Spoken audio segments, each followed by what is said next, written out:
me soutiendra. Je ne suis pas seul, Christ est avec moi. Il me bénira, il me soutiendra.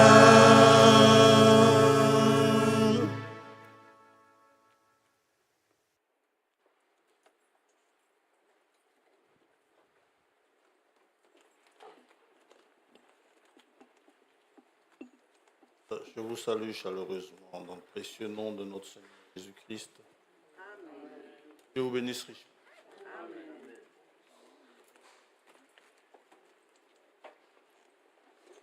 Pour ne pas faire trop long.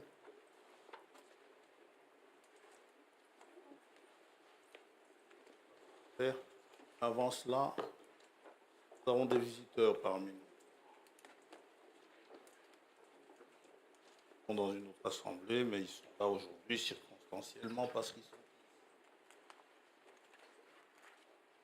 sont pas nouveaux, des visiteurs, anciens ou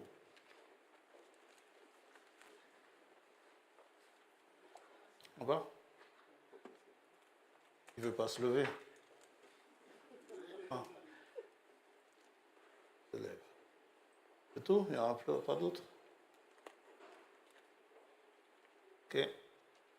Quoi qu'il en soit, tout le monde est bienvenu et nous sommes heureux de voir tout le monde. Le jeune homme que vous voyez, notre bien-aimé frère qui est là, il était tout jeune quand il était parmi nous. Il est rentré au Congo, c'est mon frère en Christ d'abord. Ensuite, c'est mon beau-frère. Ensuite, quoi d'autre? C'est le frère de frère Souza. Premier degré, hein? Oui. Ouais. Premier degré. C'est le frère, vous connaissez? Qui ne le connaît pas? Oh là là, ça fait longtemps. Quand est-ce que tu es parti? 97. En 97. 97, oui. Bon, les Congolais, c'est comme ça. Parfois. Dans la même phrase, ils vous disent 90 et puis après, ils vous disent 90. Bien. En 97. Donc, ça fait une plombe, ça fait 3 plus 25, 28 ans. Quoique, un vent favorable m'a fait dire que ça lui arrivait quand même de venir assez souvent par ici en Belgique, mais je ne sais pas pourquoi il ne voulait pas me voir. Voilà, c'est le frère Pierre Sanaka, qui est rentré. Il y a combien d'enfants maintenant? 4. 4. Il était parti avec beaucoup de cheveux, un peu comme le frère qui est à côté de lui, là. Il y avait aussi beaucoup de cheveux dans le temps. Non, tous les deux, ils sont à la même enseigne.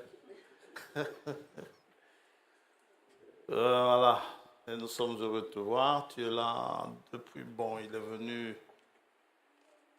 il y a eu une triste circonstance. Il y a son frère qui habitait à Anvers, son frère Henri, pour ceux qui l'ont connu, qui habite à Anvers, qui malheureusement nous a quittés le 22, c'est ça? Le 22 juillet dernier. Et il a été inhumé à Anvers le 2 août. Malheureusement, nous ne le savions pas. Moi, je l'ai appris seulement quand il est passé à la maison. Et il me l'a dit. Je connaissais bien Henri. Je pensais qu'il était en Hollande, mais apparemment, il vivait à Anvers. Voilà, et tu rentres le 31. Le 31 août, ouais. Pour revenir en octobre. Octobre, en principe. C'est ça. Donc, on sait que tu seras là en octobre. Ouais. Dieu te bénisse. Amen. Richement. Ouais.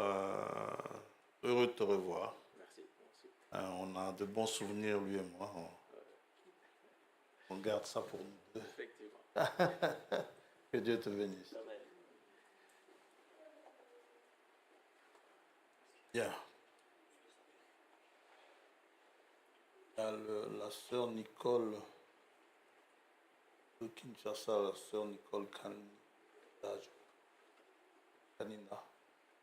la sœur de Jean Gérard, qui normalement devrait être ici. Mais je crois qu'ils avaient un mariage, donc peut-être qu'elle n'a pas eu l'occasion de venir. Sinon, elle avait dit qu'elle serait peut-être là, mais elle rentre la semaine prochaine. C'est une sœur qui nous rend visite aussi lorsque elle passe par ici, elle vient de Kinshasa. Ça, c'est pour l'accueil. Autre chose, le week-end prochain, je ne serai pas là. Je pars jeudi en France, au nord de la France, à mon corps défendant pour un mariage. Vous savez, quand la famille est déjà bâtie, faire un mariage, régulariser la situation, et puis c'est très bien. Ça va? Mais bon, on a beau leur dire, mais ils n'écoutent pas. Ils veulent quand même fêter. Je suis le plus âgé maintenant. Je suis obligé d'être là. C'est vraiment à mon corps défendant que j'y vais, mais je suis heureux qu'ils régularisent leur situation. C'est une nièce qui se marie, elle a déjà 4 enfants. Elle passera à la mairie, ce qui est déjà très bien. Maintenant, je ne sais pas s'il y a une cérémonie religieuse, ça je ne sais pas. Mais j'irai là-bas sur le compte de la famille. Et je reviendrai lundi. Frère Tombo et sœur Béatrice vont voyager, pas encore maintenant. C'est le 3 septembre. 3 septembre. Pour combien de temps? 3 semaines? 3 semaines. Je vous souhaite un bon voyage. Ils vont aller aux States, aux États-Unis. Je crois qu'ils le méritent bien. C'est très bien ainsi. Mais bon, les congés du secrétaire ne seront pas payés, ça c'est sûr. Voilà. Autre chose. Bonne nouvelle, vous avez les salutations du frère Jean-Pierre Ngashi des États-Unis. Je ne sais pas si c'est parce qu'il a appris que frère Tombo part là-bas le 3 que lui vient ici le 10. Je n'en sais rien, mais 10 au 15, il sera parmi nous. Le 10 septembre, il rentrera le 15 septembre prochain. Donc, le 10, c'est un mercredi et le 15, c'est un lundi. Et si Dieu le permet, il nous apportera la parole. Ça me donnera quand même quelques jours de repos supplémentaires. Ça va? Et il m'a demandé de vous saluer au nom de Jésus-Christ, notre Seigneur. C'est le grand frère du frère Willy Ngashi. C'est le petit frère d'Alain, je crois. Ouais. Frère Alain qui est prédicateur à l'Assemblée de Sœur Betty. Voilà. Ok. Je crois avoir tout dit. Que Dieu soit loué. J'ai beaucoup aimé comment les enfants ont chanté. C'est très bien. Et la chorale aussi. On va faire de jaloux. Ah. C'est très bien. Dieu soit loué. Allons prier.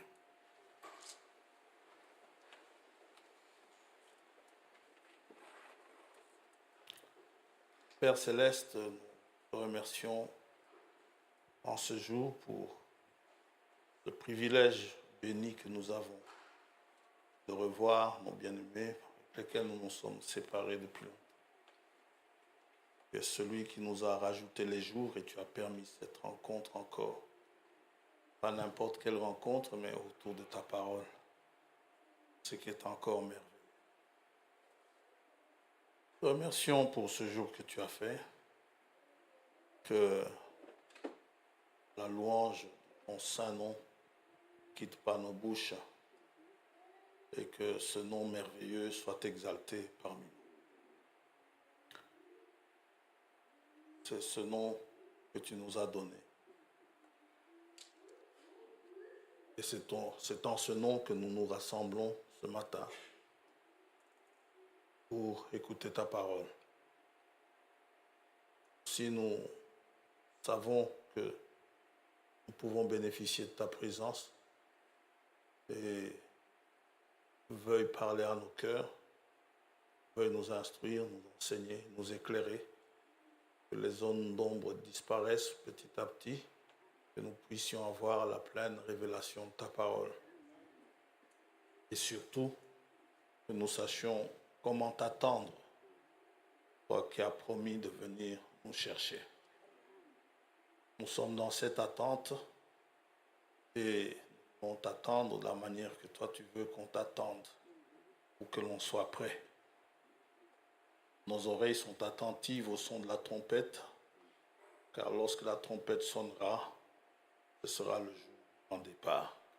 Tous nous retrouver ensemble à tes côtés en ce jour-là. En attendant, nous nous réunissons, nous t'adorons, nous te prions, te louons, nous t'écoutons et ta parole est apportée à travers des lèvres que tu as rachetées, nettoyées, sanctifiées. Nous recevons ta parole, nous l'écoutons au travers d'oreilles qui écoutent ce que l'Esprit dit et nous recevons ces paroles dans nos cœurs. Qu'elles puissent germer en tant que semence et trouver et donner des fruits à profusion. Au nom de Jésus-Christ notre Seigneur, nous t'avons prié. Amen. Amen.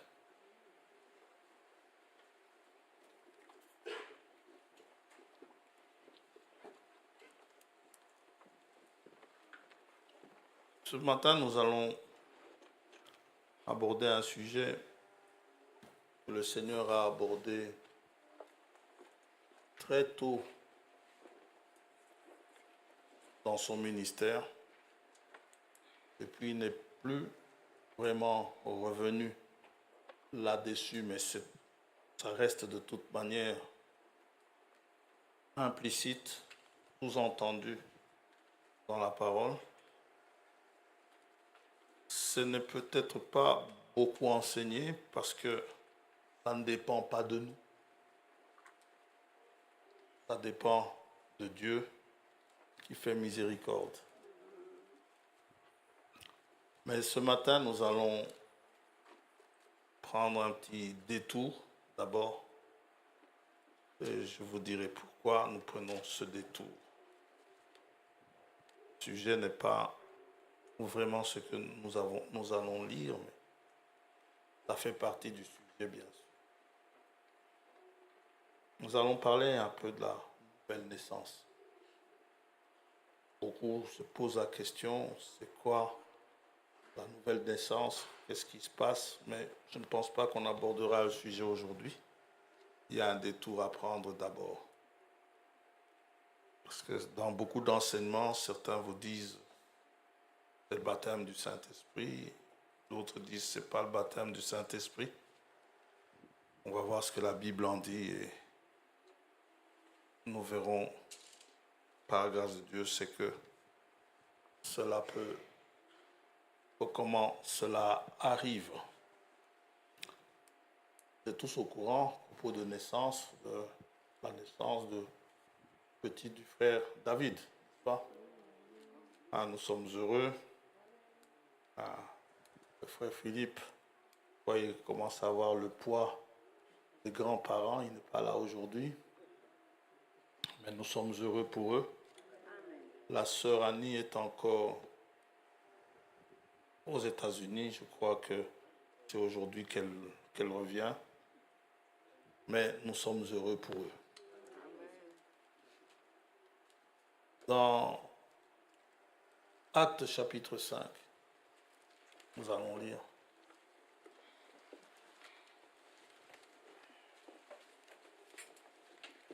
Le nom de la petite qui est née, je l'ai oublié, c'est Eliora, c'est-à-dire Dieu est lumière.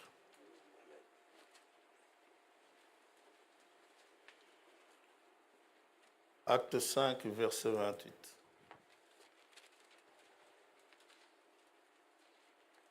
c'est le Sanhédrin qui parle, par le souverain sacrificateur. Ne vous avons-nous pas défendu expressément d'enseigner en ce nom-là? Et voici, vous avez rempli Jérusalem de votre enseignement, et vous voulez faire retomber sur nous le sang de cet homme. Pierre et les apôtres répondirent, il faut obéir à Dieu plutôt qu'aux hommes. Le Dieu de nos pères a ressuscité Jésus que vous avez tué en le pendant au bois. Dieu l'a élevé par sa droite comme prince et sauveur pour donner à Israël la repentance et le pardon des péchés. Nous sommes témoins de ces choses, de même que le Saint-Esprit que Dieu a donné à ceux qui lui obéissent. Amen. Que Dieu bénisse sa parole, pouvez vous asseoir. Il faut obéir à Dieu plutôt qu'aux hommes, et à ceux qui obéissent à Dieu, Dieu donne le Saint-Esprit. Nous intitulerons le sujet « Le Saint-Esprit que Dieu a donné à ceux qui lui obéissent ».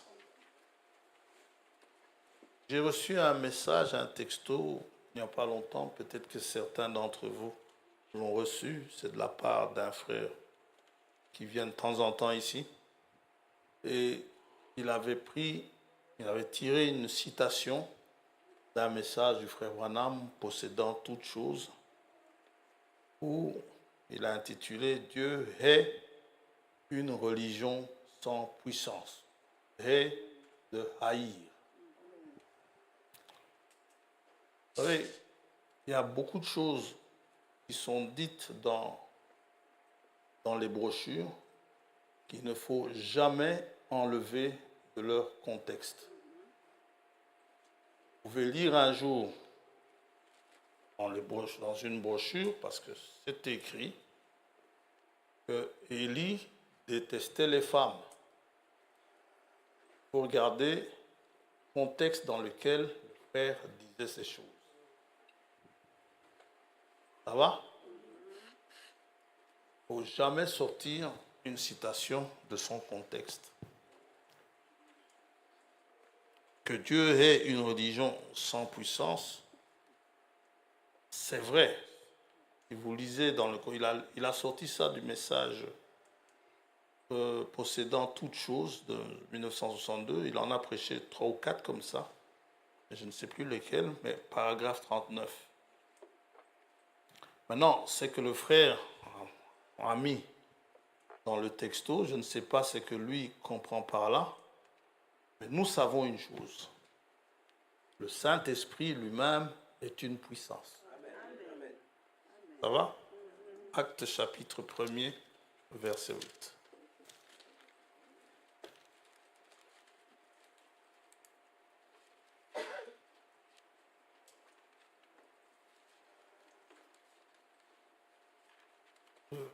Mais c'est Jésus qui parle, donc restez à Jérusalem. Ce n'est pas vous de connaître les temps ou les moments que le Père a fixés de sa propre autorité, mais vous recevrez une puissance, le Saint-Esprit, survenant sur vous, et vous serez mes témoins à Jérusalem, dans toute la Judée, dans la Samarie et jusqu'aux extrémités de la terre.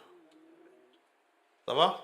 Donc avant d'être témoin de Jésus-Christ, avant de vous hasarder à aller d'abord à Bruxelles, ensuite dans le Brabant, ou allons au Flamand, et puis ensuite en Flandre, et puis en Europe, attendez d'abord la promesse, n'est-ce pas, de recevoir cette puissance. Vous en avez besoin pour témoigner. Sans lui, votre témoignage n'est pas bon. Et nous savons qu'il y a des dons.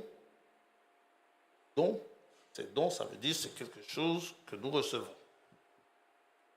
Qu'il y a des dons dans l'Église et dans les assemblées locales également. Et ces dons-là ne dépendent pas de nous. Ce n'est pas nous qui devons opérer ces dons-là. C'est le Saint-Esprit. Si Dieu a fait des dons à quelqu'un, selon les dons qui sont là, 1 Corinthiens 12, diversité de dons, mais le même esprit. C'est 4, 5, diversité de ministères, mais le même Seigneur. Diversité d'opérations, mais le même Dieu qui opère tout en tous. À chacun, la manifestation de l'esprit est donnée pour l'utilité commune. Les dons que Dieu fait dans une assemblée locale, c'est pour l'utilité commune. Et si Dieu m'en fait à moi des dons, ce n'est pas une raison pour m'en vanter. C'est une grâce que Dieu ne pas me fait à moi seul, non, c'est une grâce que Dieu nous fait à nous tous. Et ces dons que Dieu fait à l'Église ne sont pas là pour nous décourager. Ces dons sont là pour nous encourager. Parce que la marche, elle n'est pas facile. Ça va? Vous savez, si j'ai un don et que je ne fais que voir le mal chez vous, il y a un problème. Je dois avoir un don qui me permette de vous aider à avancer, quels que soient les obstacles. Ça va? Et il nous est dit au verset 11, un seul et même esprit opère toutes ces choses, les distribuant à chacun en particulier comme il veut. C'est pour l'utilité commune. Le Saint-Esprit est donc une puissance. S'il y a de l'adversité, le Saint-Esprit a suffisamment de puissance pour vous faire surmonter cette adversité. Vous savez que l'Évangile aussi est une puissance. Romains chapitre 1er.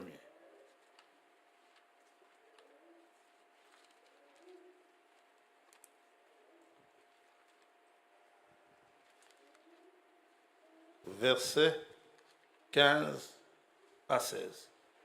Ainsi, j'ai un vif désir de vous annoncer aussi l'Évangile. Pas pour le plaisir de vous l'annoncer, pas pour que moi, Paul, qui ai reçu des révélations excellentes, que je vienne, que je vous épate. Pas pour ça. J'ai un vif désir de vous annoncer l'Évangile, à vous qui êtes à Rome, car je n'ai point honte de l'Évangile. C'est la puissance de Dieu pour le salut de quiconque croit. Du juif premièrement, puis du grec.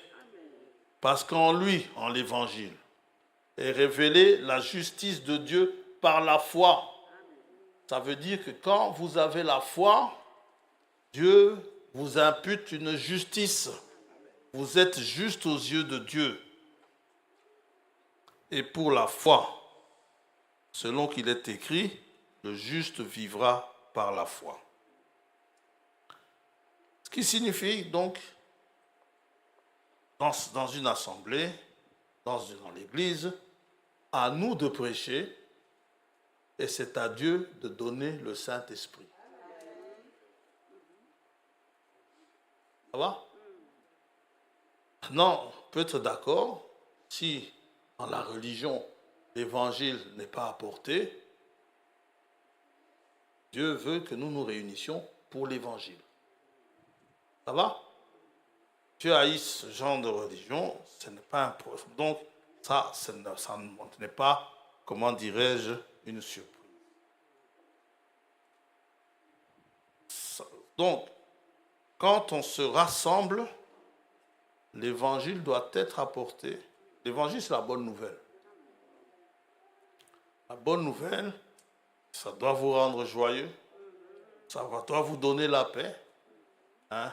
Vous qui tremblez sous la terreur des choses qui arrivent, l'évangile vient vous apaiser et vous donner la paix, vous donner cette bonne nouvelle que Jésus-Christ a tout vaincu à la croix.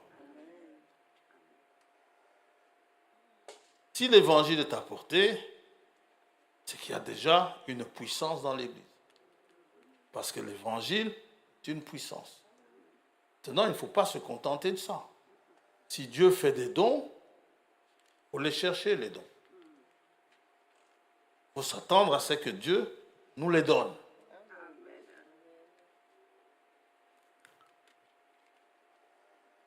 Quand Pierre et Jean ont rencontré le boiteux de naissance à la porte appelée la Belle, Pierre lui a dit, je n'ai ni argent ni or, mais ce que j'ai, je te le donne. Tout le monde a regardé cet homme avec étonnement, parce qu'ils étaient habitués depuis sa naissance, enfin depuis qu'il était petit, ils étaient habitués à le voir mendier. Il faisait partie des meubles du temple en tant que mendiant. Et voilà qu'un jour, il est debout, sautant, glorifiant Dieu, chantant. Tout le monde est étonné. Ils en étaient presque arrivés à voir Pierre et Jean comme des dieux. Pierre dit ceci, au verset 12 de Acte 3. Pierre, voyant cela, parce que le peuple qui était étonné, qui a accouru vers eux, Pierre, voyant cela, dit au peuple, hommes israélites, pourquoi vous étonnez-vous de cela? Pourquoi avez-vous les regards fixés sur nous, comme si c'était par notre propre puissance? Ça veut dire que moi, Pierre, je n'ai pas de puissance. Je n'ai pas de puissance en moi, ou par notre piété. Ce n'est pas ma piété. Ce n'est pas parce que je prie beaucoup que cet homme est guéri, ou par notre piété que nous avons fait marcher cet homme. Ce qui se passe, c'est que le Dieu d'Abraham, d'Isaac, le Dieu d'Abraham, c'est le Dieu qui a rendu Sarah féconde. Le Dieu d'Isaac, c'est le Dieu qui a rendu Rebecca féconde. Le Dieu de Jacob, c'est le Dieu qui a rendu Rachel féconde. Le Dieu de nos pères a glorifié son serviteur Jésus que vous avez livré et renié devant Pilate, qui était d'avis qu'on le relâche. Pilate avait dit relâchez-le, vous n'avez pas voulu. Oui. Donc, en fait, c'est, verset 16, c'est par la foi en son nom. Le nom de Dieu est merveilleux. Le nom qui nous a été laissé est merveilleux. Et vous croyez en ce nom. Ce nom, ça veut dire Jéhovah Sauveur. Il nous sauvera. C'est par la foi en son nom que son nom a raffermi celui que vous voyez et connaissez. C'est la foi en lui qui a donné à cet homme cette entière guérison en présence de vous tous.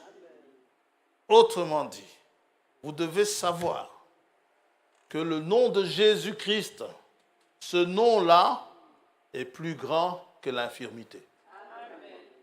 Même si c'est une infirmité de puissance, de naissance. Le nom de Jésus-Christ est suffisamment puissant, à condition qu'on y croit, est suffisamment puissant pour donner sa mobilité à cet homme-là. Ça va? Pendant la semaine, nous avons vu dans Matthieu, je crois, où le Seigneur dit, si vous demandez avec foi, vous recevrez. Ce avec foi-là, c'est important. Et le frère explique c'est que ça veut dire avec foi. Il ne suffit pas de dire je crois que, non. Avec foi, ça veut dire que quand vous demandez des jambes comme ce, vous demandez à ce que vous puissiez marcher comme les autres, sauter comme les autres, vous demandez ces jambes-là, plutôt que chaque fois rester là à la porte du temple à quémander l'argent. Vous demandez des jambes, non pas pour aller vagabonder ailleurs, mais pour que ce que les autres font dans le temple, vous voulez le faire aussi. Frère dit, il faut voir le motif, ce qui vous motive à demander votre guérison. Il faut voir quel est votre objectif, qu'est-ce que vous recherchez. Si Dieu vous redonne les jambes. Maintenant, si c'est pour aller vagabonder ailleurs dans le péché, pour Dieu, si vous êtes un des siens, un prédestiné, Dieu va préférer que vous restiez là à la porte appelée la belle et quémander. Comme ça, au moins, vous serez tous les jours au temple. Et, dites amen à ça. Mais si c'est pour, une fois guéri, disparaître du temple, vous pouvez dire, je crois au nom de Jéhovah, de Jésus, de Jésus-Christ. Vous pouvez dire tout ce que vous voulez. Dieu ne vous le donnera pas. À moins qu'il ait envie d'attirer d'autres âmes qui sont à côté. Vous voyez? Votre motif et votre objectif doivent être justes.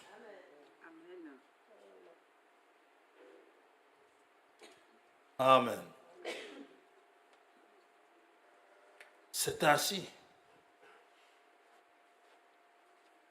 Donc Pierre dit, il n'a aucune puissance en soi, en lui. Mais c'est la foi au nom de Jésus-Christ. Et cet homme, effectivement, quand il a eu ses jambes, la première chose qu'il a faite, c'est entrer dans le temple. Comme il vous a trouvé, il vous voyait paresseux, pendant qu'il était là, assis à la porte, il vous voyait tous là, guindés, vous veniez fatigué. Est-ce que vous avez dormi tard? C'est pas, hier j'étais à une fête de mariage, fatigué. Ok. Alors lui, il ne pouvait pas comprendre que vous aviez rendez-vous avec Dieu le dimanche matin, mais vous passiez une bonne partie de la nuit à une bonne boum pour que vous veniez le lendemain au temple complètement fatigué. Lui pouvait se dire, ça, moi si j'avais des jambes, c'est Dieu là. Je le louerais de tout mon cœur. Je sauterais. Frère François, il a honte de sauter. Il dit, moi, je vais sauter. Et, il a toujours comme excuse le frère François, ses genoux, la goutte. Lui, il se disait, goutte ou pas goutte. Genou ou pas genou, si mes jambes deviennent fermes, je vais sauter. Et au lieu de crier aïe, il va crier gloire à Dieu. Et Dieu a regardé. Dieu connaît, hein? Impossible de tricher. Dieu sait. Pierre dit, à Dieu ne plaise, tu ne mourras pas. Arrière de moi, Satan. Avant que le coq ne chante, tu vas mourir 3 fois. Il savait.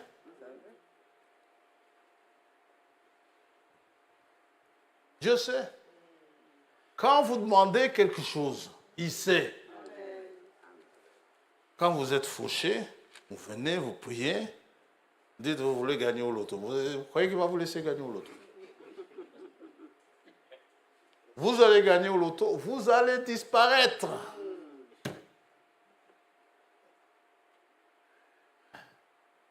Programme sur programme.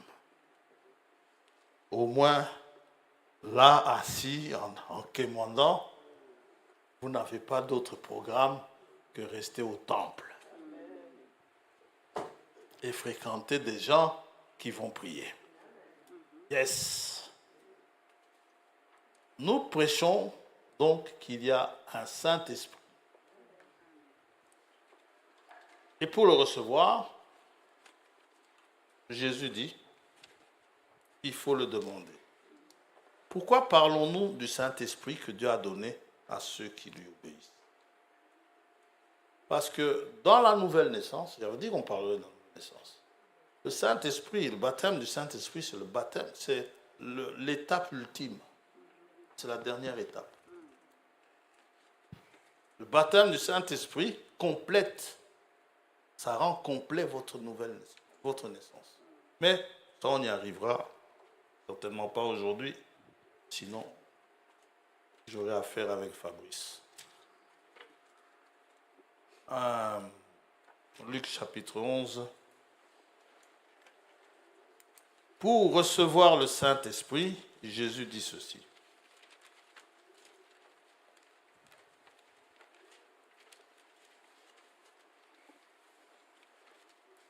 Quel est parmi vous le père qui donnera une pierre à son fils s'il lui demande du pain? Ou s'il demande un poisson, lui donnera-t-il un serpent au lieu d'un poisson? Ou s'il demande un œuf, lui donnera-t-il un scorpion? Si donc méchant comme vous l'êtes, vous savez donner de bonnes choses à vos enfants, à combien plus forte raison le Père céleste donnera-t-il le Saint-Esprit à ceux qui le lui demandent? N'oublie pas, demandez avec foi. Vous voulez avoir le Saint-Esprit pour vous? Pourquoi voulez-vous avoir le Saint-Esprit? Pour paraître plus spirituel que les autres?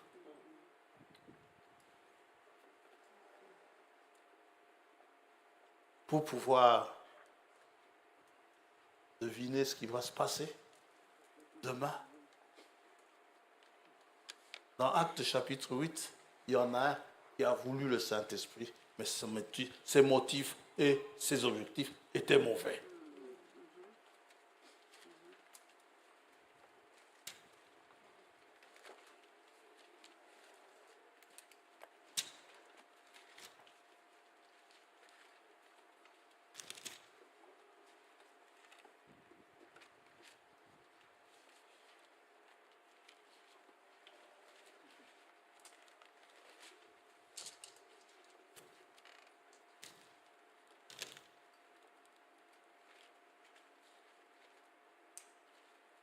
Verset 5, d'abord, on va sauter certains versets.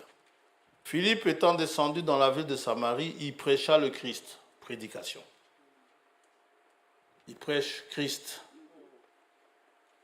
Les foules tout entières étaient attentives à ce que disait Philippe lorsqu'elles apprirent et virent les miracles que Philippe faisait.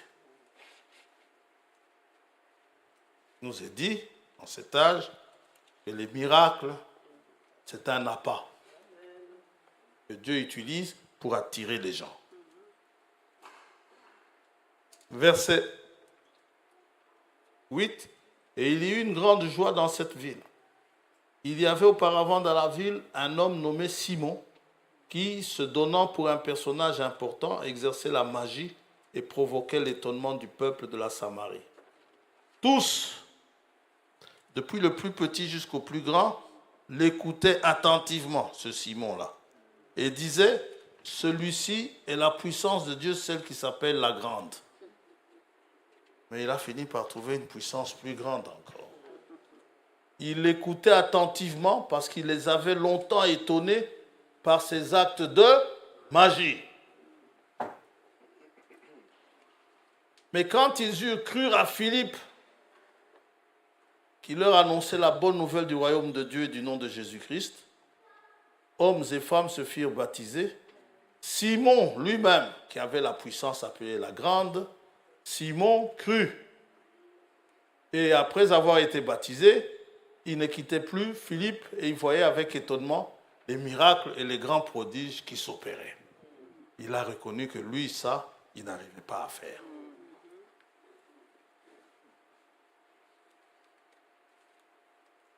Les apôtres qui étaient à Jérusalem, ayant appris que la Samarie avait reçu la parole de Dieu, y envoyèrent Pierre et Jean. Ceux-ci arrivés chez les Samaritains, prièrent pour eux, donc Pierre et Jean, arrivèrent chez les Samaritains, ils prièrent pour eux afin qu'ils reçoivent le Saint-Esprit. Car, malgré qu'ils avaient cru, ils n'étaient encore descendus sur aucun d'eux, ils avaient seulement été baptisés au nom du Seigneur Jésus. Pierre avait reçu les clés du royaume.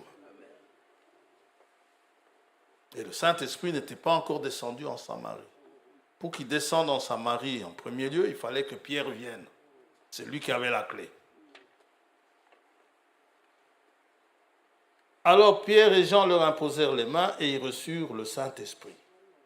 Lorsque Simon vit que le Saint-Esprit était donné par l'imposition des mains des apôtres, il leur offrit de l'argent en disant « Accordez-moi aussi ce pouvoir, afin que celui à qui j'imposerai des mains reçoive le Saint-Esprit. » Résultat, Pierre lui dit « Que ton argent périsse avec toi, puisque tu as cru que le don de Dieu s'acquérait à prix d'argent. » Dieu, il donne sans argent et sans prix.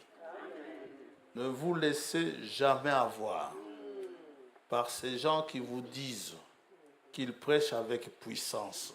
Ils n'ont aucune puissance et qui vous réclament de l'argent pour qu'ils continuent à vous prêcher. Je ne comprends pas comment ils font pour avoir autant d'audience chez des gens. Je ne comprends pas. Comment, après avoir gagné difficilement mon argent, que j'aille distribuer comme cela à un charlatan? Et ils sont sans pitié, ces gens-là. Ils vous demandent tout votre argent, quitte à ce que vous soyez complètement démunis, dépouillés, crevés de faim. Il va vous dire c'est pour la gloire de Dieu, mais entre-temps, lui, il va s'empiffrer.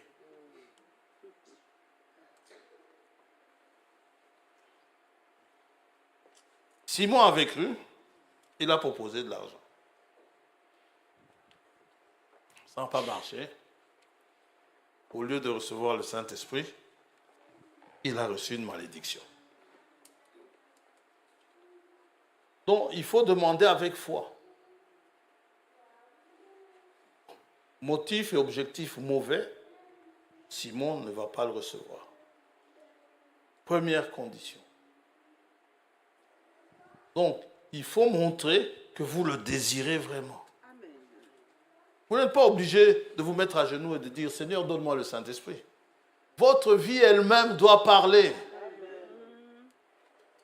Elle doit parler que vous êtes demandeur. Vous savez, quelqu'un qui a soif ou qui a faim, si vous l'observez bien, son corps parle à sa place. On voit qu'il a faim. Quelqu'un qui n'est pas bien, on le regarde attentivement, on voit qu'il n'est pas bien.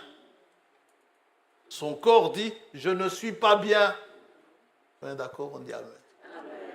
Avec Dieu, c'est pareil. Quelqu'un qui a besoin, qui demande le Saint-Esprit à Dieu,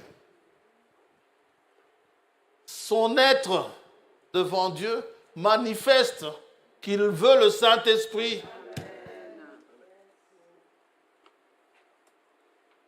Vous n'allez pas faire n'importe quoi et puis venir et puis vous demander le Saint-Esprit. Et vous ne demandez pas seulement le Saint-Esprit ici. Vous le demandez ici, vous le demandez dans la rue, vous le demandez chez vous, vous le demandez au boulot, vous le demandez partout où vous allez. Votre corps le demande.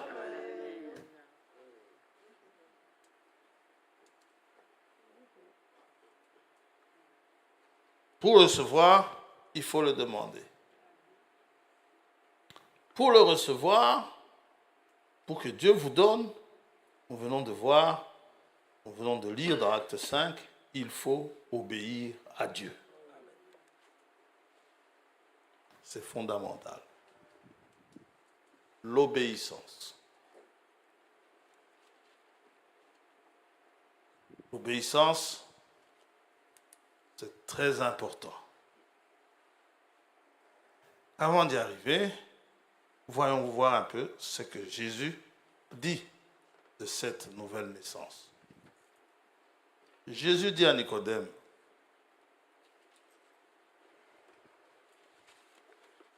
dans Jean chapitre 3,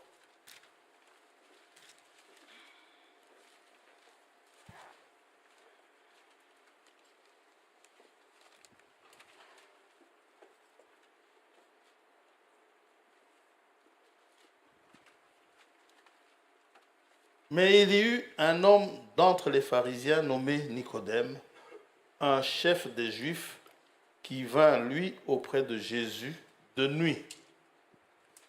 Ce n'est pas grave si tu viens la nuit. Et lui dit, Rabbi, nous savons que tu es un docteur venu de Dieu. Il y est allé la nuit parce qu'il ne voulait pas qu'il soit reconnu par les pharisiens. Et il est venu, il a vendu la mèche de ce qu'eux pensent là-bas. Parce que quand ils rencontraient le Seigneur, ils l'outrageaient, mais quand ils étaient entre eux, ils disaient, mais est-ce qu'il n'est vraiment pas, est-ce qu'il vraiment, il doit être de Dieu, parce que faire ces miracles, c'était... Ça, il le disait en cachette. Nicodème est venu dire, écoute, Seigneur, nous savons. Quand Caïphe dit qu'il ne sait pas, il ment. Il sait. Il sait que tu es venu de Dieu. Que tu es un docteur venu de Dieu. Personne ne sera condamné comme cela pour rien. Vous serez condamné parce que vous avez voulu être condamné. Caïphe, il savait très bien que ce n'était pas n'importe qui. Mais seulement, il a pensé que, bon, s'il est vraiment de Dieu, si on essaie de le prendre, il va s'échapper. Si on veut le tuer, on l'exécuter, il va s'en sortir. Judas aussi a pensé comme ça. Il va faire quelque chose et il va s'en sortir. Ben non, ça n'est pas ça. C'était ça. Si tu es fils de Dieu, descends de la croix et nous croirons.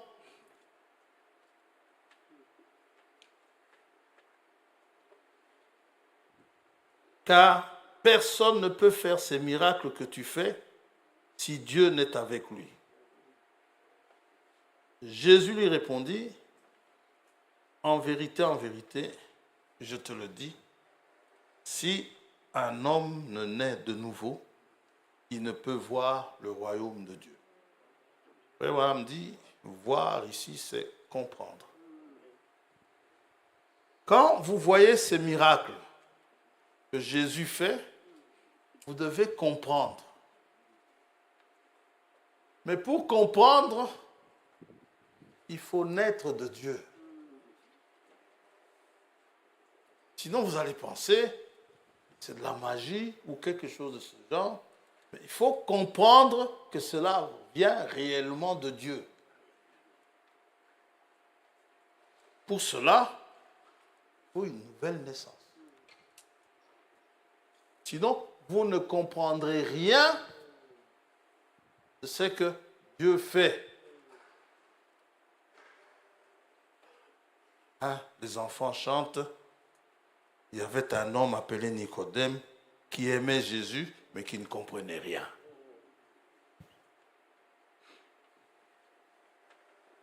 Nicodème lui dit, comment un homme peut-il naître quand il est vieux?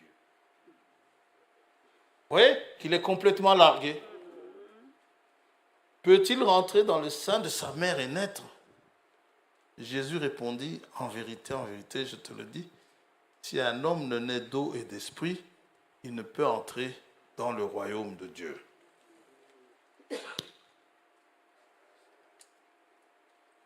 Et au verset 7, il dit ceci, c'est une nécessité.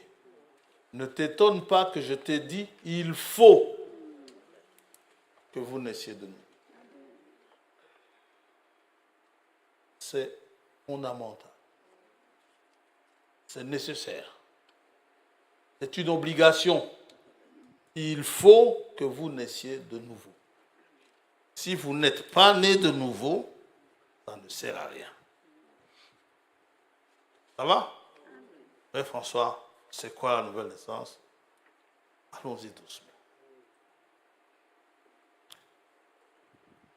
La nouvelle naissance, parfois appelée, Pierre surtout il en parle dans 1 Pierre chapitre 1er, régénération, on reviendra là-dessus. C'est quoi une régénération? Vous connaissez les lézards, n'est-ce pas? Quand vous le prenez par la queue, qu'est-ce qu'il fait? Il coupe sa queue. Ok? Vous le voyez sans queue. 3 semaines après, quand vous le revoyez avec une nouvelle queue. Même que celle qu'il a coupée. Et ça, c'est une régénération. Un ténia, par exemple. Vous le coupez en deux. La partie avec la bouche va reconstituer la queue. La partie avec la queue va reconstituer la bouche. Et vous aurez 2 ténias. C'est pourquoi quand on essaie d'enlever le ténia de votre ventre, on fait tout pour qu'il ne se coupe pas. Pas docteur. Oui. S'il se coupe, si même un morceau reste, un morceau de ténia est génétiquement équipé pour pouvoir former un ténia entier.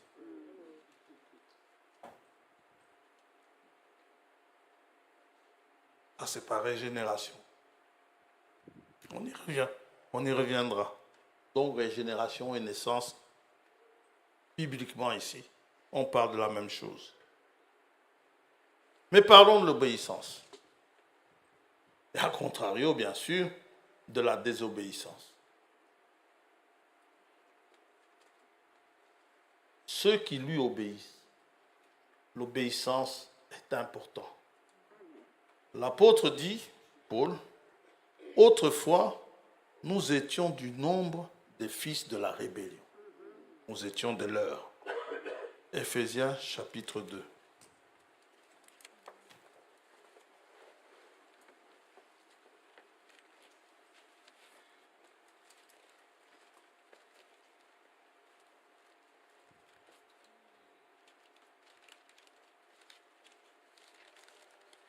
Et nous étions morts. Pas premier verset. Vous étiez morts par vos offenses et par vos péchés, dans lesquels vous marchiez autrefois, selon le train de ce monde, selon le prince de la puissance de l'air, de l'esprit qui agit maintenant dans les fils de la rébellion. Nous tous aussi, nous étions de leur nombre, et nous vivions autrefois selon les convoitises de notre chair. Notez bien le mot « autrefois ». Dites amen à ça. Selon les convoitises de notre chair, accomplissant les volontés de la chair et de nos pensées. Et nous étions par nature des enfants de colère comme les autres. C'est comme ça que nous étions autrefois. Si j'étais comme ça autrefois, fiston, et que je le suis encore aujourd'hui, un problème. Ces mêmes convoitises qui étaient les miennes autrefois, si ce sont les mêmes aujourd'hui, il y a un problème. J'ai beau hurler, Jésus est Dieu. J'ai beau hurler gloire à Dieu, mais si ces convoitises-là sont toujours en moi, il y a un problème. D'où viennent ces convoitises?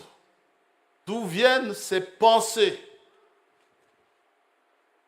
De ma première naissance.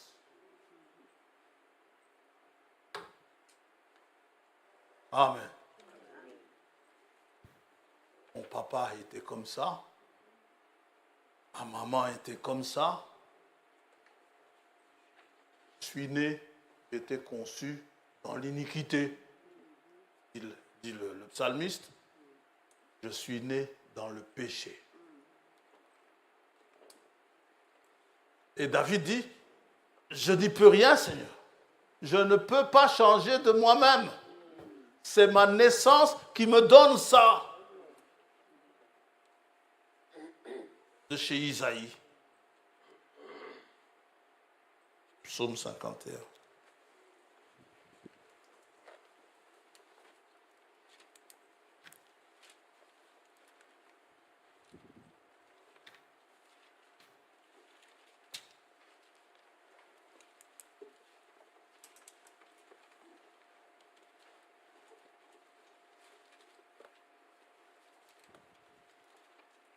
Verset 4. Lave-moi complètement de mon iniquité et purifie-moi de mon péché, car je reconnais mes transgressions et mon péché est constamment devant moi. J'ai péché contre toi seul et j'ai fait ce qui est mal à tes yeux, en sorte que tu seras juste dans ta sentence, sans reproche dans ton jugement. Voici, je suis né dans l'iniquité, et ma mère m'a conçu dans le péché. Mais tu veux que la vérité soit au fond du cœur, c'est ce que Dieu veut. Fais donc, toi fais-le, moi je ne peux pas le faire. Fais donc pénétrer la sagesse au-dedans de moi. Il nous faut de la sagesse. Ce que je fais est mal. Quand David regarde par le balcon, il regarde Bathsheba, il savait, donc la sagesse devait lui montrer que ce qu'il était en train de faire était mauvais. La sagesse l'aurait conduit comme Joseph, il aurait fui le balcon. Il n'a pas fui le balcon. Au contraire, il a nourri les choses en étant sur le balcon. Et David, il se sent impuissant devant ça. C'était plus fort que lui.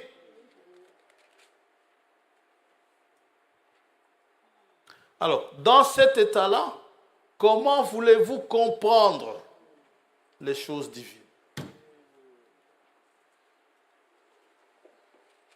Tant qu'on est dans cette naissance, c'est impossible de comprendre les choses célestes. Impossible de comprendre ce que Dieu attend de nous. Je vais tenir un rôle en venant ici. Chaque dimanche, je viens à l'assemblée, et puis je rentre. Le mercredi, si j'ai le temps, je viens, et puis je rentre. Le vendredi, je viens, et puis je rentre, et ainsi de suite. Ça, c'est peut-être ça que le frère appelle une religion sans puissance.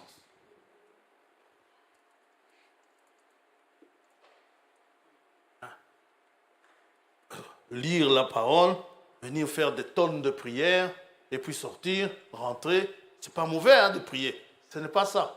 Mais tant que je vis selon cette naissance acquise de mes parents terrestres, il y a plein de choses que je ne comprendrai pas. On me parlera de l'enlèvement. Oui, il y aura un enlèvement. Prépare-toi. On ne comprendra pas ce que ça veut dire, prépare-toi. Parce que celui qui comprend, ce que ça veut dire se préparer, il y a des choses qu'il va fuir. Il y a des choses qu'il ne va pas faire. Parce qu'il comprend. Quelqu'un qui croit que c'est juste une règle qu'on a donnée comme ça.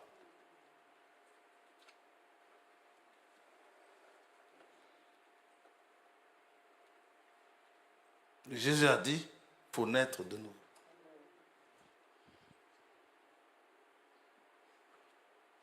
Donc, autrefois, nous étions du nombre de ces gens-là. Et David veut maintenant que la vérité entre en lui. Pour ouvrir une petite fenêtre, le problème c'est que le cœur que David a, à ce moment-là, est incapable de saisir la vérité.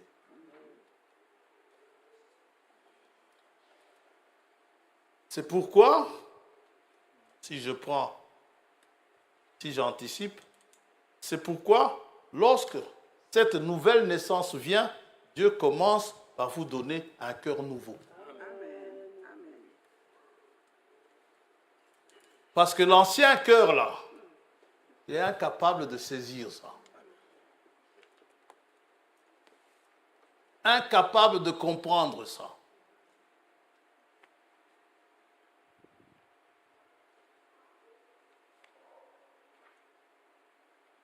Ça va, Fabrice? Il est où? Ah. Je lui demande parce que dans la réunion des jeunes, c'est lui qui avait posé la question.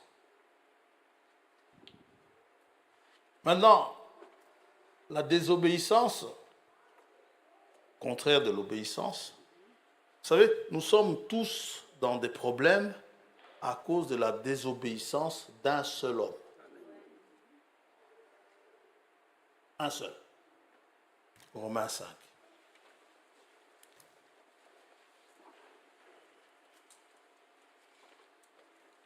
Mais aujourd'hui, nous avons l'espérance de la vie grâce à l'obéissance d'un seul homme. Amen. Dieu est merveilleux. Amen. Romains 5. Une obéissance parfaite.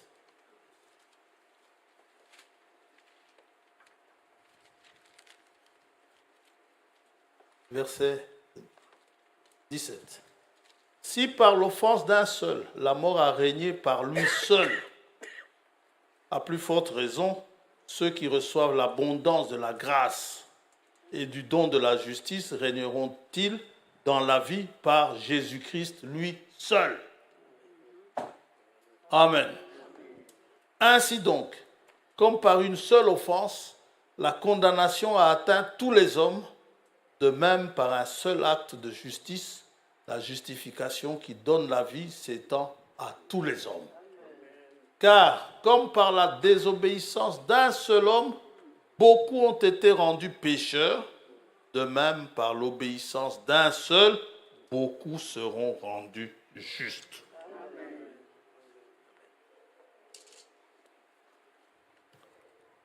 Christ il était d'une obéissance infaillible.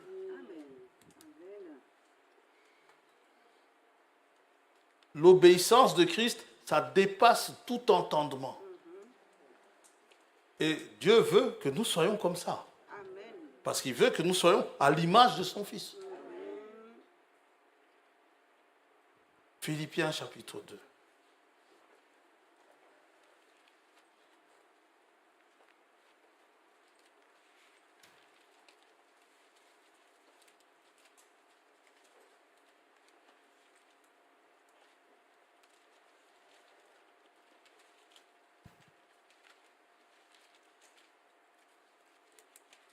Verset 5.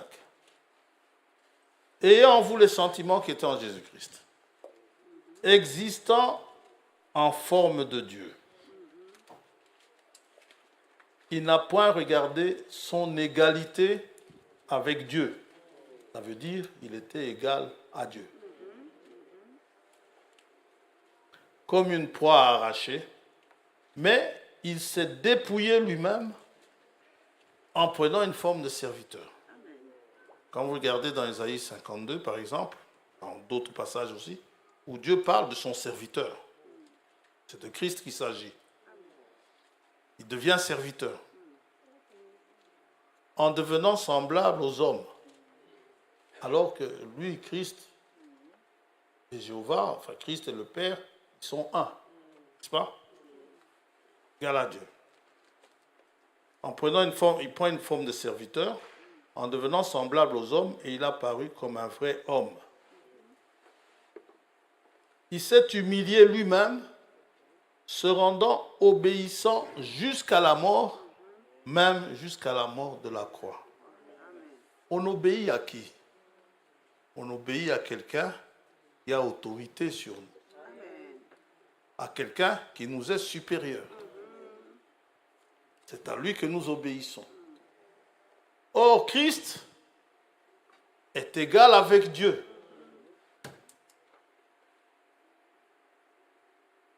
Oui. Et il a dû se dépouiller. Il a dû s'humilier pour finalement vivre une obéissance que nous ne vivons pas. Nous allons voir. Hein. Mais terminons d'abord ce passage. C'est pourquoi aussi Dieu l'a souverainement élevé et lui a donné le nom qui est au-dessus de tout nom, afin qu'au nom de Jésus, tout genou fléchisse dans les cieux. Au nom de Jésus, tout genou doit fléchir. Fléchir les genoux, ça veut dire obéir. Sur la terre et sous la terre. Dans les cieux, sur la terre et sous la terre. Et que toute langue confesse que Jésus-Christ est Seigneur, le Maître. À la gloire de Dieu le Père.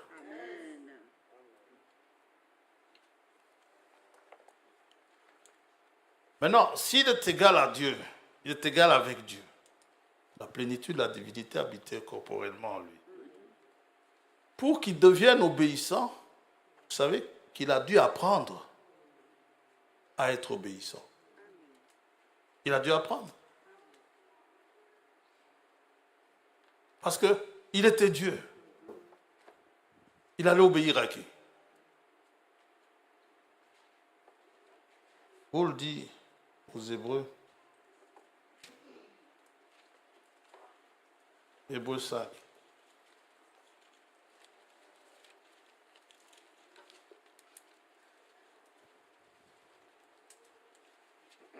Verset 7. Celui qui, dans les jours de sa chair, a présenté avec de grands cris et avec larmes des prières et des supplications à celui qui pouvait le sauver de la mort. Et il a été exaucé à cause de sa piété. Il a appris, bien qu'il soit fils. Il a appris quoi? Il a appris l'obéissance.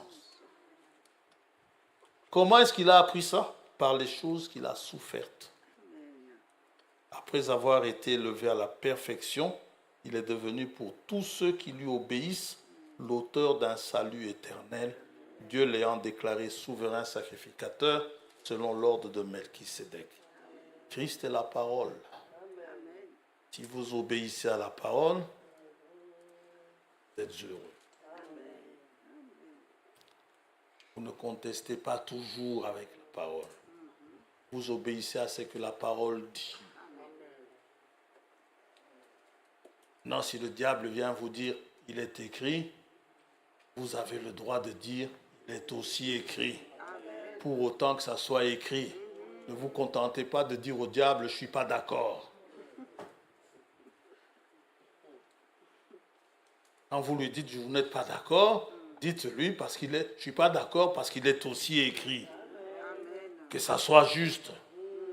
À ce moment-là, le diable va se taire.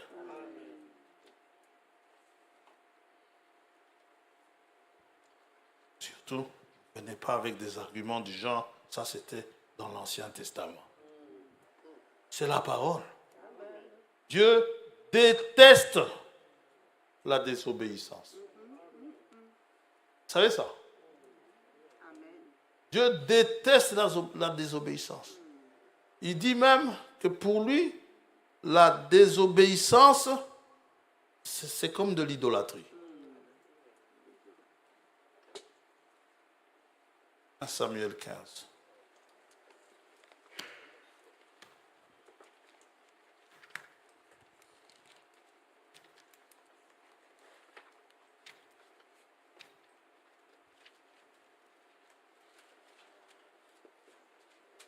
Vous obéissez à quoi? Vous savez, dans Romains 5, je crois, l'apôtre parle de l'obéissance de la foi. Hein. L'obéissance et la foi vont souvent ensemble. Lors de sa vocation, lors de son appel, Abraham obéit et partit. N'oubliez jamais ça. 1 Samuel 15.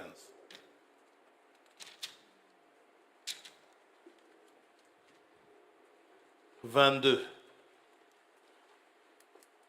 Verset 22.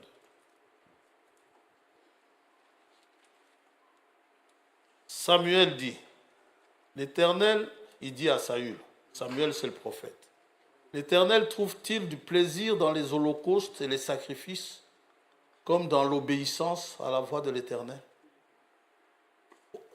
Je répète, est-ce que l'Éternel trouve-t-il du plaisir dans les holocaustes et les sacrifices, comme dans l'obéissance à la voix de l'Éternel?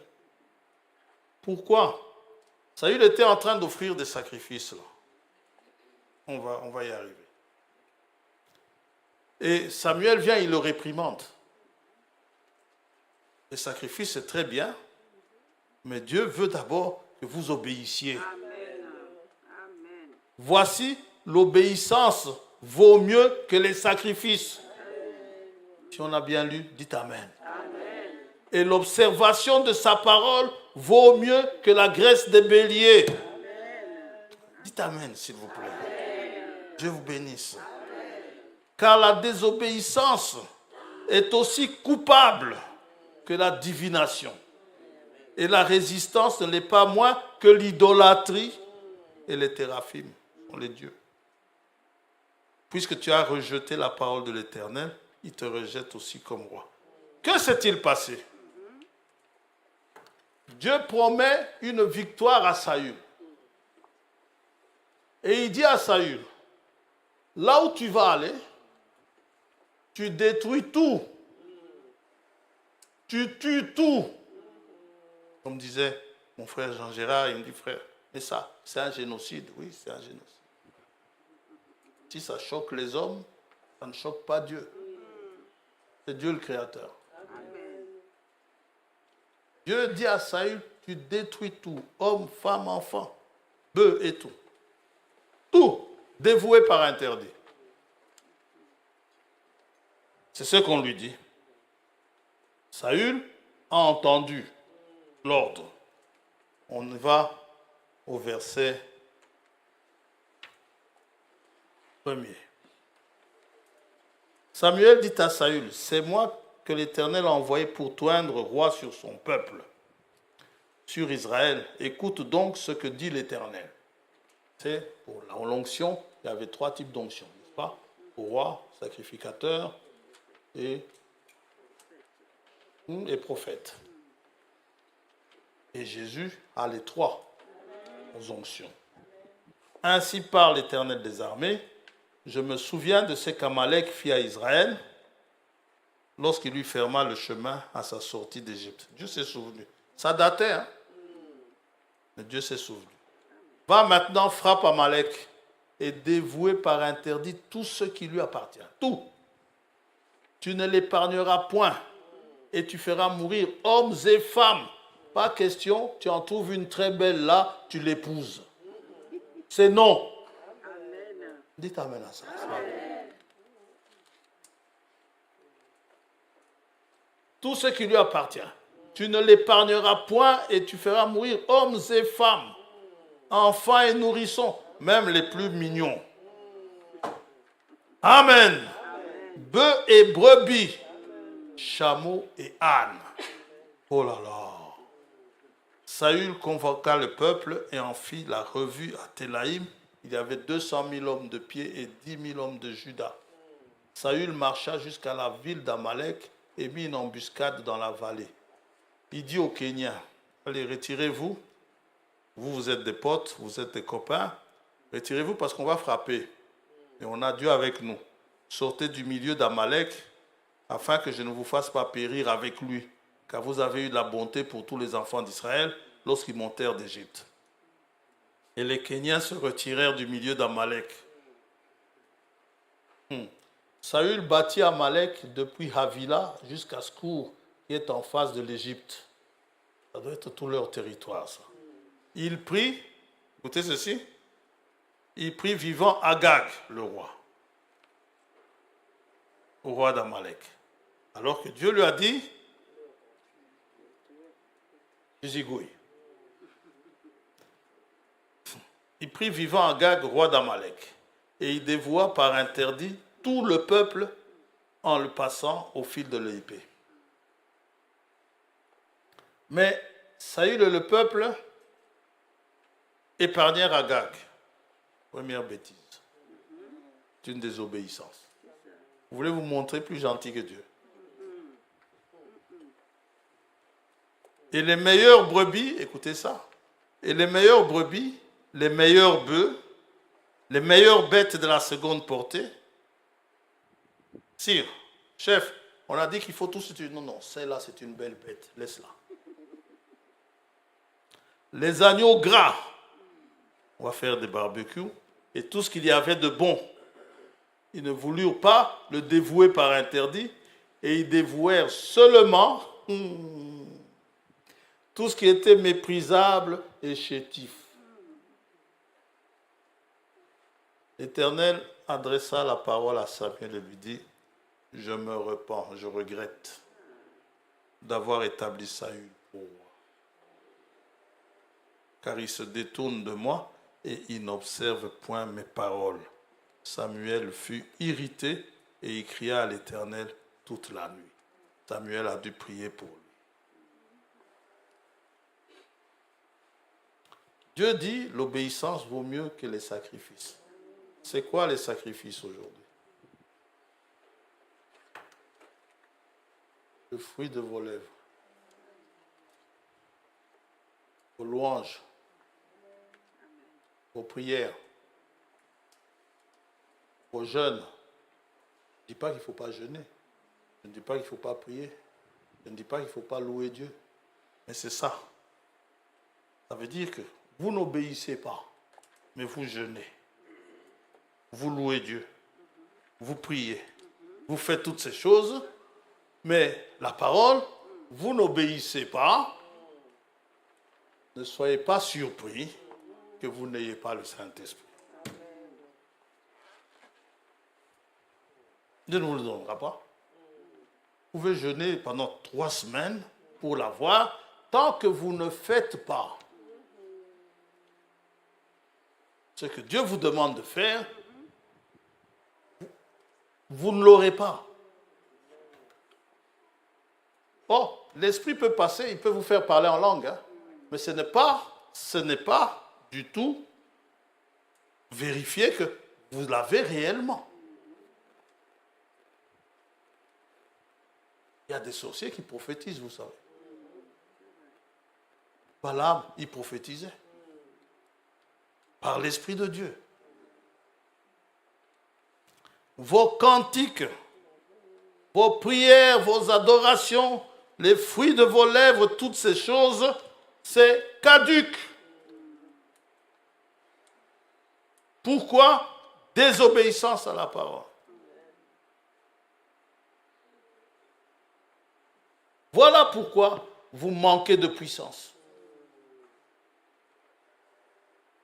Vous avez encore trop d'interdits au milieu de vous. Ces choses que Dieu vous a demandé de jeter à la poubelle, vous les avez encore chez vous ou en vous.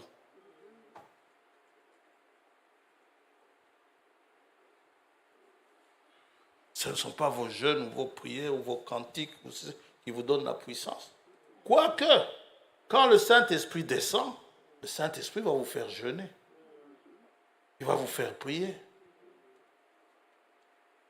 Il va vous faire chanter. Si vous avez reçu la puissance de Dieu, eh bien, comme on dit, c'est bingo. Hein? C'est la puissance de Dieu. Vous marchez, vous prêchez par la puissance du Saint-Esprit. Vous priez par la puissance du Saint-Esprit. Et toutes ces choses. Mais si vous faites l'inverse, c'est-à-dire les prières, les jeûnes et tout, mais la parole, vous n'obéissez pas, il y a un problème. Ce n'est pas pour rien. Anticipe, on y reviendra. Peut-être dans 2 semaines ou après. Que avant même qu'il ne vous donne un cœur nouveau, il va vous donner une eau pure. Vous savez ça? L'eau pure, c'est la parole. C'est la parole inadultérée de Dieu.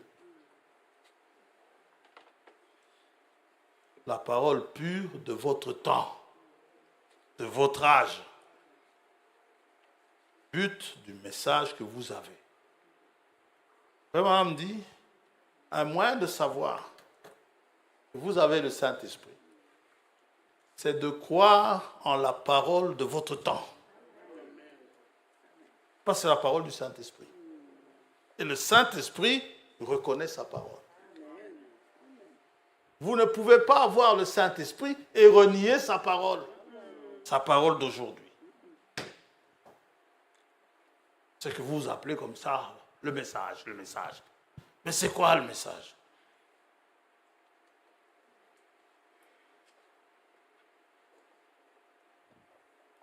Il faudra que je file.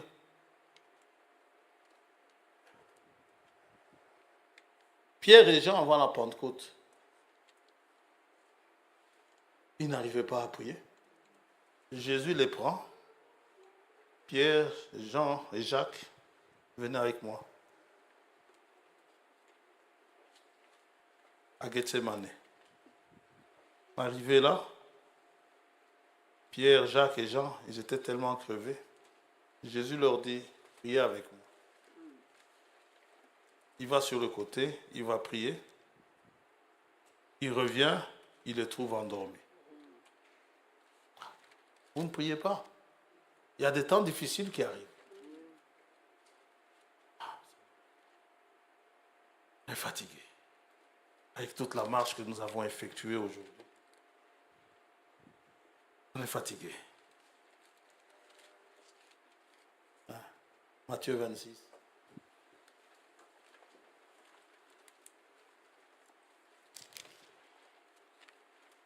Là-dessus, Jésus alla avec eux dans un lieu appelé Gethsémane, verset 36. Et il dit aux disciples, asseyez-vous ici, pendant que je m'éloignerai pour prier.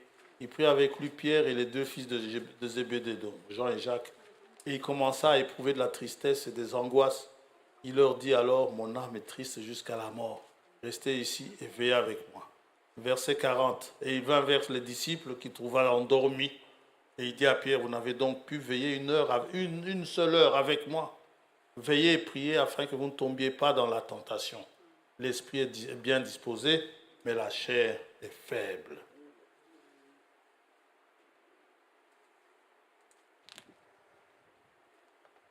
Au verset 43, d'abord au verset 42, il va s'éloigner d'eux.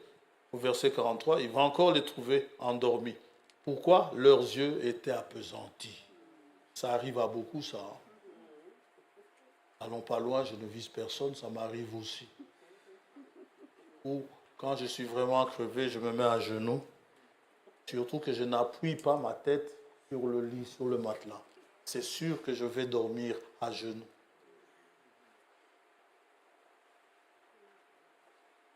Appesanti. Quand vraiment les yeux sont appesantis, vous luttez. Et dans certains cas, il vaut mieux vous taire et dormir, sinon vous allez prier des bêtises.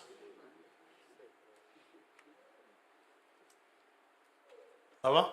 Mais après la Pentecôte, regardez Pierre jeûner. Regardez Pierre prier. Il pouvait jeûner jusqu'à ce qu'il ait faim.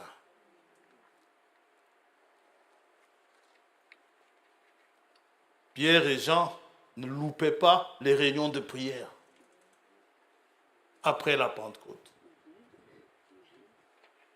Même si on n'enseignait pas le message là-bas, c'est pas grave, mais ils priaient, ils allaient prier. Amen. Dites à un instant. Oui. La désobéissance. Très mauvaise conseillère.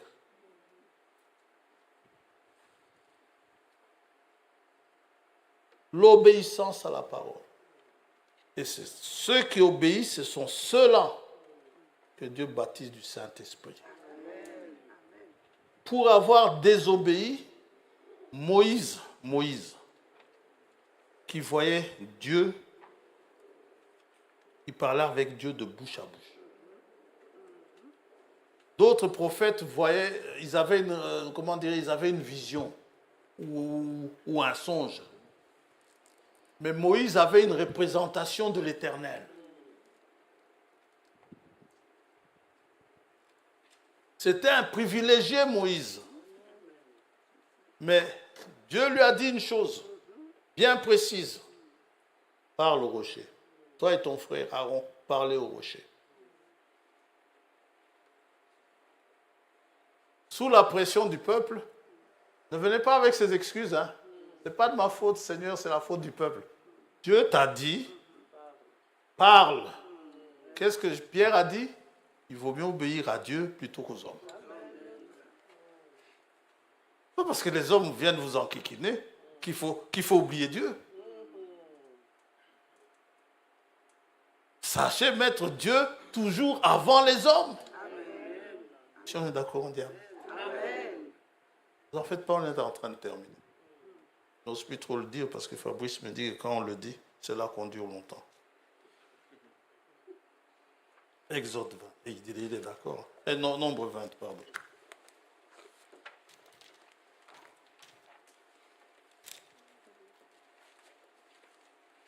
Ils étaient dans la colère. Ils étaient en colère. Donc, quand on vous dit, contrôlez-vous, la longanimité, la tempérance. Nombre 20, verset 7. L'Éternel parla à Moïse et dit, prends la verge et convoque l'assemblée, toi et ton frère Aaron. Vous parlerez en leur présence. Vous parlerez. Dieu est précis. Dans Exode 17, c'était vous frapperez. Ici, Dieu dit vous parlerez. Ah oui, mais dans l'Ancien Testament, on frappait. Non, ça c'était l'Ancien. Maintenant, Dieu vous dit vous parlerez. Ça a déjà été frappé. Vous voulez le frapper combien de fois? Vous parlerez en leur présence au rocher et il donnera ses eaux. Les eaux en question, c'est un type du Saint-Esprit. Vous savez ça? Quand Jésus dit des fleuves d'eau vive couleront, votre sein. Et tu abreuveras l'assemblée et leur bétail. Moïse prit la verge qui était devant l'Éternel, comme l'Éternel le lui avait ordonné. Moïse et Aaron convoquèrent l'assemblée en face du rocher. Et Moïse leur dit, écoutez donc, rebelles, est-ce de ce rocher que nous vous ferons sortir de l'eau?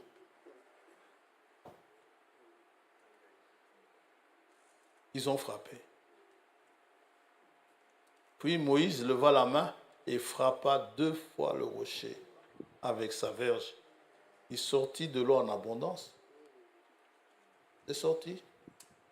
Le Saint-Esprit est là. Il va vous faire chanter. Vous allez crier gloire à Dieu. Pas de problème. Et quand vous allez sortir, vous allez voir, le décor va changer. Vos problèmes vont revenir, vous ne saurez pas vous défendre contre ça. Pourtant, c'était chouette à l'Assemblée aujourd'hui. Oui, mais le Saint-Esprit est un esprit de joie. Quoi qu'il arrive en sortant, si le Saint-Esprit est là, vous ne perdez pas la joie de votre salut. Vous ne vous posez pas de questions.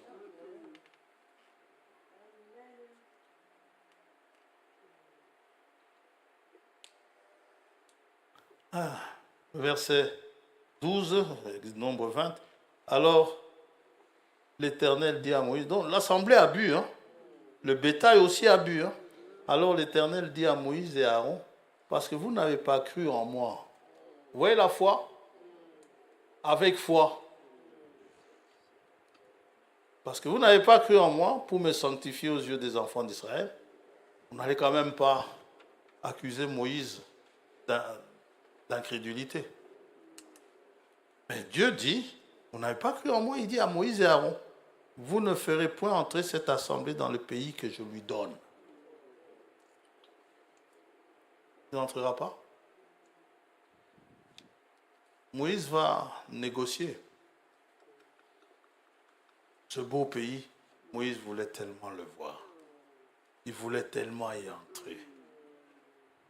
Il y a des moments où Dieu semble être impitoyable, mais Dieu est juste. Dieu a de la pitié. Dieu est compatissant. Il n'est pas insensible à vos problèmes. Dans Deutéronome 3, Moïse, il va s'en prendre, il va parler au peuple, il va reprocher au peuple. Il va dire, c'est à cause de vous. C'est Moïse qui va leur dire ça. Le même Moïse qui avait défendu le peuple quelques années plus tôt. Maintenant, Moïse va dire au peuple, à cause de vous, je ne vais pas entrer. Deutéronome 3, 23. Mais c'est un type, hein? C'est pour vous montrer que la loi, Moïse représente la loi. La loi ne vous fera pas entrer dans la terre promise. C'est bien de dire à partir de maintenant à partir de maintenant Non. La nouvelle naissance, qui ici a décidé de naître le jour où il est né? C'est Dieu qui a décidé de votre naissance. Je suis né un 6 août. Ce n'est pas moi qui ai décidé, Seigneur, je veux naître le 6 août. Dieu a fixé le 6 août pour ma naissance. Yes. Deutéronome 3, verset 23. En ce temps-là, je dirais à Moïse quand je le verrai, frère, vraiment ça me touchait quand je lisais ça. J'ai imploré, ça c'est Moïse, j'ai imploré la miséricorde de l'Éternel en disant, Seigneur éternel, tu as commencé à montrer à ton serviteur, tu m'as montré ta grandeur et ta main puissante. Car quel Dieu y a-t-il au ciel et sur la terre qui puisse imiter tes œuvres et tes hauts faits? Tu m'as fait la grâce, le privilège de voir ça. J'ai vu ça. J'ai vu les miracles divins. Comme beaucoup ici ont vu la main de Dieu. J'ai vu. Laisse-moi passer, je te prie, Seigneur. Laisse-moi voir ce bon pays de l'autre côté du Jourdain, ces belles montagnes et le Liban, que je puisse voir. Mais l'Éternel s'irrita contre moi à cause de vous et ne m'écouta point.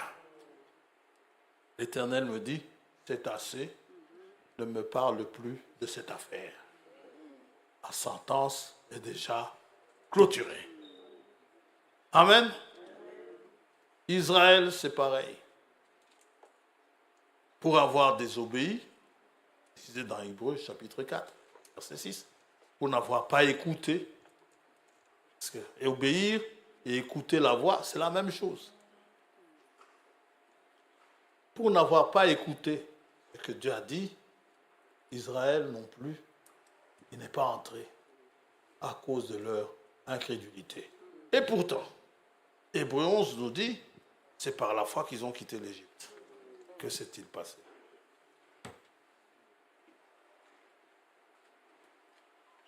Oui. Vous avez demandé le Saint-Esprit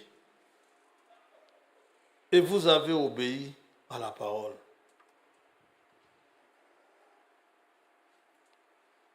Alors, quel est votre motif? Quel est votre objectif? Vous le voulez, le Saint-Esprit? Votre motif, votre objectif doivent être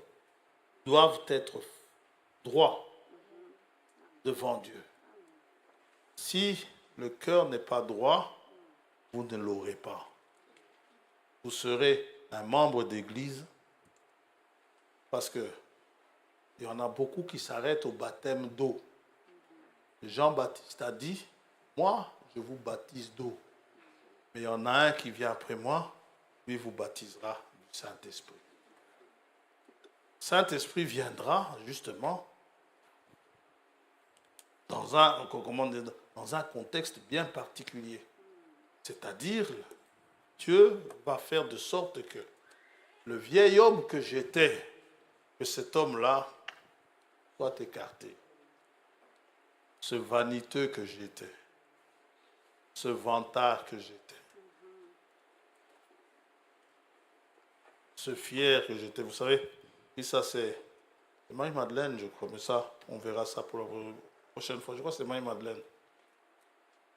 Dieu l'a délivré de je ne sais plus combien de démons, peut-être 7, je ne sais plus. Démons. Et voilà, me dit, elle se croyait être la plus belle femme du monde. Et l'orgueil, c'est un très mauvais démon. Les gens qui s'enorgueillissent disant, moi je.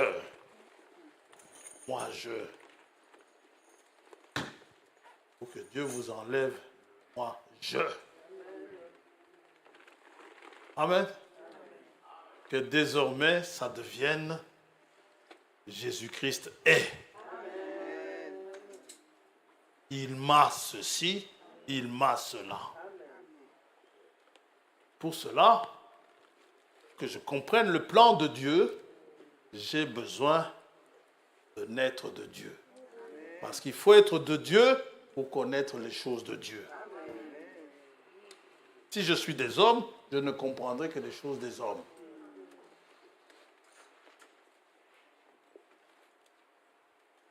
Amen.